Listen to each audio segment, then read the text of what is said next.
Louis Vlavonou, président de l'Assemblée nationale du Bénin et coordonnateur départemental de l'Union progressiste dans l'Ouémé, a fait une entrée majestueuse ce dimanche 27 mars 2022 à la Maison des Jeunes de Porto Novo. De l'Assemblée nationale de l'Union progressiste départementale, il est suivi. La deuxième personnalité du pays est arrivée pour prendre part à la célébration en différé de la Journée internationale de la femme.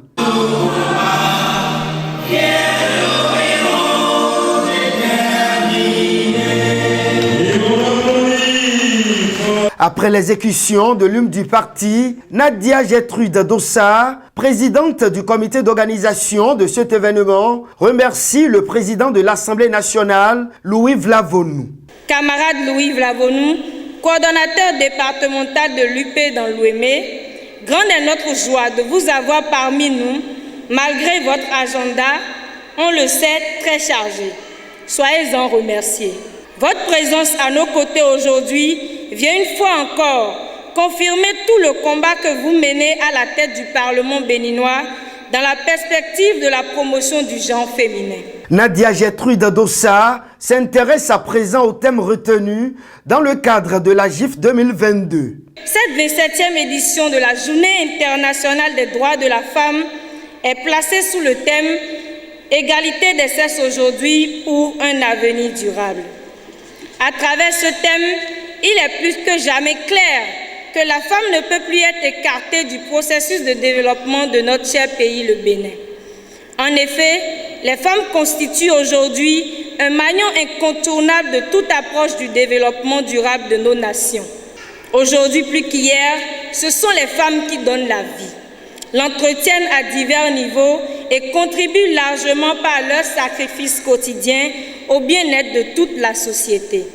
La femme, c'est la vie, le premier berceau de la vie. Mesdames et messieurs, les membres de la coordination UP du département de l'Ouémé, en tant que premier berceau de la vie, peut-on célébrer les droits de la femme durant une seule journée, 8 mars? Ma réponse est non.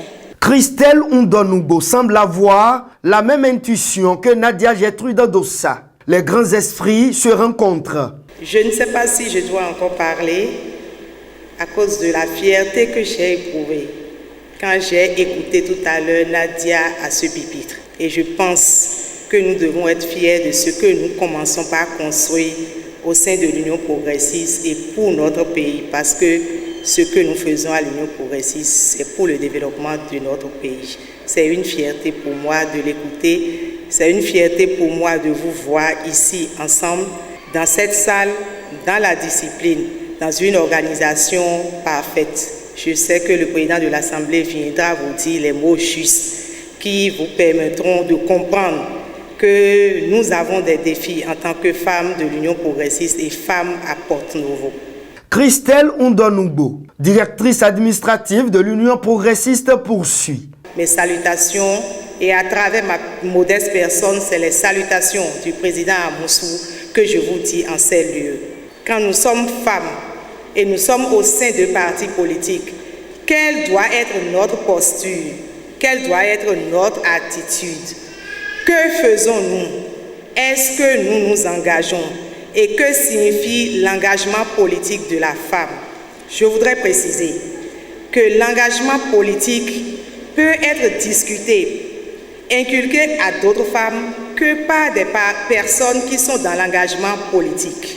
L'engagement politique n'est pas l'apanage vraiment de certains, je ne le dis pas, mais l'engagement politique doit être vu avec un homme ou une femme politique. Et qu'est-ce que nous appelons homme politique? Qu'est-ce que nous appelons femme politique?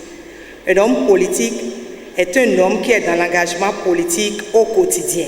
Un homme politique n'est pas un homme qui s'est retrouvé par la force des choses dans une position politique, à un poste politique, et à la fin donc de sa mission quitte et continue de s'appeler homme politique. Et c'est valable pour la femme aussi. Présent à cette rencontre de sa ville, le maire Chalma Nyankoti félicite les femmes. Chères braves et vaillantes Amazones du parti Baobab, par ma voix, recevez la reconnaissance et félicitations des responsables hiérarchiques du parti où les femmes ne sont plus des appendices politiques.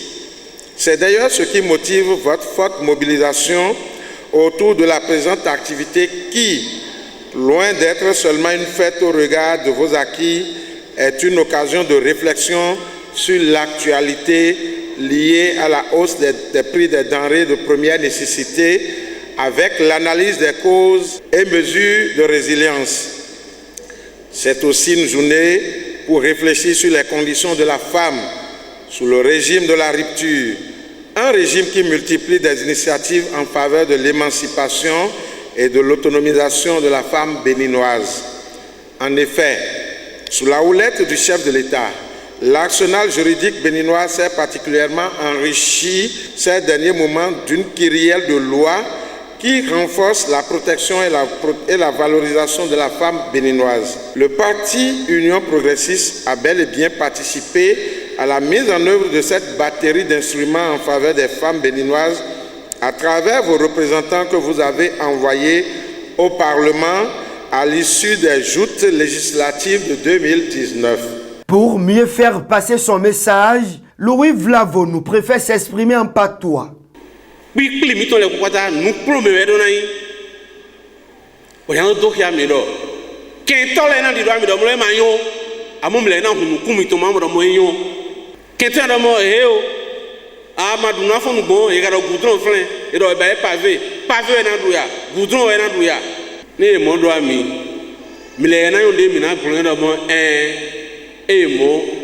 Boni lokave une edo ami dizande ne une alioza do ami dizande ne bodo iku afekoro tanlo ewa botomito mecho ete mamromo okuta godo etron wa gba mi do de fi jikunde jabo pro ne so yi tanlo ezo do jikunde jabo do pro to le so yi ya akude do tanlo ezo akulo do ya edoko de bina cambio mene no mino jodo mado a ngwemo boyo ndo hobo fanu kunami wo zumbo mindodo ni minde otogani godo mile do na klito vi mitonle otogbe mitonle wano do na e do irando le na mimo yando détourner miwe yande nukumi do so nu jonde momitele mo de nukumi so yibando do devo tento mena miwe. À travers cette mobilisation, Louis Vlavonou, coordonnateur départemental de l'Union progressiste dans l'Ouémé, prouve qu'il a encore de la matière à revendre.